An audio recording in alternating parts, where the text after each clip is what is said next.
તાજેતરના market correction અંગે તમે ચિંતિત છો? તમે એકલા નથી. દરેક રોકાણકર્તા વિચાર કરી રહ્યા છે, શું હું મારા મ્યુચ્યુઅલ ફંડ ઇન્વેસ્ટમેન્ટ્સ રિડીમ કરી લઉં? શું હું મારી એસઆઈપી ચાલુ રાખું કે બંધ કરું?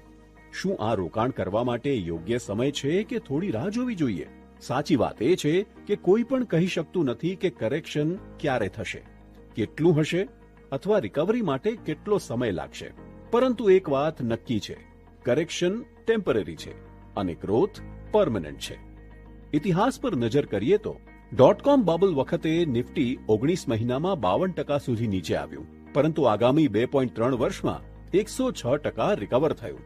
લેમન ક્રાઇસિસ 2008 દરમિયાન નિફ્ટી 10 મહિનામાં 59% નીચે આવ્યું, પરંતુ તેના પછીના 2 વર્ષમાં 143% સુધી વધી ગયું.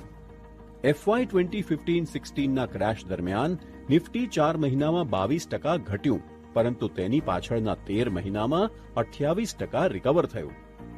કોવિડ-19ના સમયે માત્ર 2.5 મહિનામાં નિફ્ટી 35% ઘટ્યું, પરંતુ આગામી 7 મહિનામાં 54% સુધી પાછું આવ્યું. જો ટાઈમ ટ્રાવેલ શક્ય હોત તો શું આપણે બધા ક્રાઇસિસના સમયમાં વધુ રોકાણ ના કરતા હોત? પણ હાલનું કરેક્શન આપણને ડરાવે છે. આ માનવીય સ્વભાવ છે. તમારે પેનિકમાં સેલ કરવું જોઈએ નહીં. તમારી એસઆઈપી ચાલુ રાખવી જોઈએ અને શક્ય હોય તો તમારા પોર્ટફોલિયોમાં વધુ નાણાં ઉમેરવા જોઈએ. જો તમે લોંગ ટર્મ ડિસિપ્લિન ઇન્વેસ્ટર છો અને કરેક્શન દરમિયાન ડરને અવગણીને રોકાણ ચાલુ રાખો છો અથવા વધારે કરો છો, તો જ તમે ઇક્વિટી મ્યુચ્યુઅલ ફંડ્સથી વેલ્થ ક્રિએટ કરી શકશો. મ્યુચ્યુઅલ ફંડ રોકાણ બજારના જોખમોને આધીન છે. સ્કીમ સંબંધિત તમામ દસ્તાવેજો કાળજીપૂર્વક વાંચો.